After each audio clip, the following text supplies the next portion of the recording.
आरोही mini और आश्रम के बाकी बच्चों के साथ लुका छुपी खेल रही थी। तभी वहां आदित्य आ गया। आरोही की आंखों में पट्टी बंधी थी, इसीलिए वो उसे देख नहीं पाई। आदित्य ने इशारे में मिनी को फ्लाइंग किस दी और सारे बच्चों को अंदर जाने को कहा। सारे बच्चे हंसते हुए अंदर चले गए और आदित्य ने पीछे से आरोही को कस के पकड़ लिया। आप? आरोही ने घबराकर अपनी आंखों से पट्टी निकालते हुए कहा। हाँ मैं। आदित्य ने मुस्कुराते हुए कहा। आप फिर से आ गए? अभी अभी तो गए थे। आरोही ने पूछा तो आदित्य रुमानी अंदाज में बोल पड़ा। वो क्या है ना, जैसे ही मैं थोड़ी दूर पहुंचा तुम्हारी याद आने लगी तो मैं फिर से आ गया। अच्छा, तो अगर ऐसी आपको मेरी याद आती रहेगी तो आप अपना बाकी का काम और बिजनेस कैसे संभालेंगे?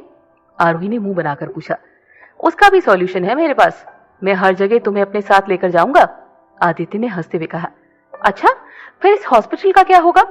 आरोही ने पूछा तो आदित्य बड़ी ही हाजिर जवाबी से बोल पड़ा। उसके लिए कुणाल है ना। यार तुम अपना ये केबीसी बंद करो ना प्लीज, और वो काम कंप्लीट करो जो इनकम्प्लीट छोड़ा था। कौन सा काम? आरोही ने पूछा। किस? देखो अब मैं शेविंग करा के आया हूं। आदित्य ने मुस्कुराते हुए अपने गाल दिखाते हुए कहा तो आरोही उसे घूरते हुए बोली। अच्छा जी, तो इसका मतलब आप मुझे घर जाने का बोलकर शेविंग कराने गए थे? आरोही को गुस्से में देखकर आदित्य मासूम सा चेहरा बनाकर खड़ा हो गया। उसका चेहरा देखकर आरोही को बहुत रुकने के बाद भी हंसी आ गई और उसने आदित्य के दोनों गालों को बड़े ही प्यार से चूम लिया। अब खुश? आरोही ने मुस्कुराकर कहा। बहुत खुश। आदित्य ने हंसकर कहा। अब आप जाइए, मुझे बहुत सारा काम है। सारे पेशेंट्स को देखना है, एनजीओ के बच्चों को देखना है, सबको इंस्ट्रक्शंस देनी है और फिर घर भी जाना है। आरोही ने आदित्य को अपने काम गिनाते हुए कहा तो आदित्य मुस्कुरा कर बोला। तुम अपना सारा काम खत्म कर लो, मैं कार में तुम्हारा इंतजार कर रहा हूँ। अरे नहीं नहीं, मुझे काफी देर हो जाएगी, आप जाइए मैं चली जाऊंगी। आरोही ने कहा तो आदित्य जिद करते हुए बोला। मैंने कहा ना, मैं तुम्हारे साथ ही जाऊंगा, मतलब मैं तुम्हारे साथ ही जाऊंगा। मैं इंतजार कर रहा हूँ, तुम काम खत्म करके आ जाओ। इतना कहकर आदित्य जाकर कार में बैठ गया और आरोही मुस्कुराते हुए उसकी तरफ देखकर सोचने लगी। मैंने तो कभी सपने में भी नहीं सोचा था कि एक दिन आप भी मुझसे इतना प्यार करने लगोगे। आई love you Aadi, I love you so much. Aarohi जल्दी जल्दी काम खत्म करने की कोशिश करने लगी, पर फिर भी उसे 1.5 घंटा लग गया। वो जैसे ही हॉस्पिटल से बाहर आई तो देखा आदित्य अभी भी कार में उसका इंतजार कर रहा था। सॉरी, बहुत लेट हो गया ना, आरोही ने कहा तो आदित्य मुस्कुराकर बोला। कोई बात नहीं, आओ बैठो।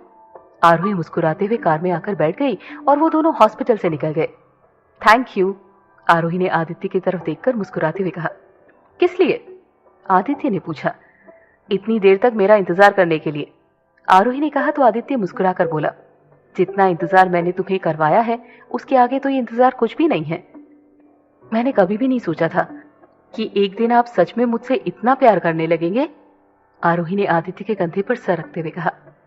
मैंने भी कभी नहीं सोचा था कि एक दिन कोई मुझसे इतना प्यार करने लगेगा, आदित्य ने मुस्कुराकर जवाब दिया। आई लव यू आदित्य, आरोही ने आदित्य की तरफ देखकर कहा तो आदित्य भी उसके माथे को चूमते हुए बोला। आई लव यू टू आरोही। इधर शरण्या अपने कमरे में लेटकर टीवी देख रही थी, तब तक उसका फोन बज उठा। हेलो, शरण्या ने बिना नंबर देखे ही फोन उठाते हुए कहा। क्या कर रही है मेरी बेबी डॉल?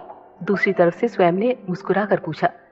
बोर हो रही हूं, शरण्या ने मुंह बनाकर कहा। क्यों? स्वयं ने पूछा तो शरण्या गुस्से में बोल पड़ी। क्यों क्या? किसी के पास मेरे लिए वक्त ही कहाँ है, सब अपने अपने काम में बिजी है, मेरी तो किसी को पड़ी ही नहीं है। पता नहीं क्यों हॉलीडेज हो गई, कॉलेज में ही ठीक थी। ओह बेचारी तुम, वैसे मैं तो अपनी हॉलीडेज बहुत एंजॉय कर रहा हूँ, स्वयं ने हंसते हुए कहा तो शरण्या चिल्लाते हुए बोली। स्वयं, मुझे और गुस्सा मत दिलाओ। ओके बाबा, पर तुम भी अब गुस्सा छोड़ो and take a deep breath, Swayam ने कहा तो शरण्या ने सिर्फ कह दिया। अब विंडो के पास जाओ और ताजी हवा लो, स्वयं ने कहा तो शरण्या मुंह बनाकर बोली। मैं नहीं जा रही। अरे जाओ तो प्लीज, अच्छा महसूस करोगी। स्वयं ने जिद की तो शरण्या आकर खिड़की के पास खड़ी हो गई और जैसे ही उसने खिड़की खोली तो देखा सामने स्वयं खड़ा था। उसे देखते ही शरण्या के चेहरे पर एक प्यारी सी मुस्कान आ गई। तुम यहाँ इतनी रात को? शरण्या ने चौंक कर पूछा तो स्वयं मुंह बनाकर बोला। अभी भी फोन पर बातें करोगी या नीचे भी आओगी? पागल तो नहीं हो गए हो, मैं नहीं आने वाली। मॉम डैड ने देखा ना कि मैं इतनी रात में बाहर जा रही हूँ तो डांटना शुरू कर देंगे, शरण्या ने डर कर कहा तो स्वयं कुछ सोचते बोला। एक काम करो, खिड़की से ही आ जाओ। What, are you out of your mind? अगर गिर गई तो? हाँ हाँ, तुम्हें गर्लफ्रेंड की कहाँ कोई कमी है, पर मेरे पेरेंट्स को दूसरी शरण्या कैसे मिलेगी? शरण्या ने मुंह बनाकर पूछा तो स्वयं मुस्कुराते हुए बोला, दूसरी शरण्या तो मुझे भी नहीं मिलेगी, इसीलिए इस शरण्या को मैं कुछ नहीं होने दूंगा। Trust me and jump. और वैसे भी इतना ऊंचा नहीं है, अगर गिर भी गई तो सिर्फ थोड़ी सी ही लगेगी। हाँ हाँ, तुम तो यही चाहते हो ना कि मैं यहाँ से गिर जाऊं और मेरे हाथ पैर टूट जाए, ताकि तुम उस सीनियर को लाइन मार पाओ। आई एम टेलिंग यू स्वयं, अगर तुमने ऐसा कुछ करने का सोचा भी ना तो। शरण्या ने गुस्से में कहा तो स्वयं गंभीर होकर बोला, शरण्या, ट्रस्ट नहीं हो रहा तुम्हें मुझ पर? तुझे लगता है कि मैं तुझे एक भी खरोच आने दूंगा? अरे आई वाज जस्ट किडिंग, तुम तो सीरियस हो गए। ऐसा तो कभी हो ही नहीं सकता कि मैं तुम पर ट्रस्ट ना करूं। शरण्या ने मुस्कुराते हुए कहा और फिर खिड़की से छलांग लगा दी। स्वयं ने आगे बढ़कर उसे अपनी बाहों में ले लिया। और मैं तुम्हारी इस ट्रस्ट को टूटने दूं? ऐसा भी कभी नहीं होगा। स्वयं ने मुस्कुराते हुए कहा तो शरण्या शर्मा गई।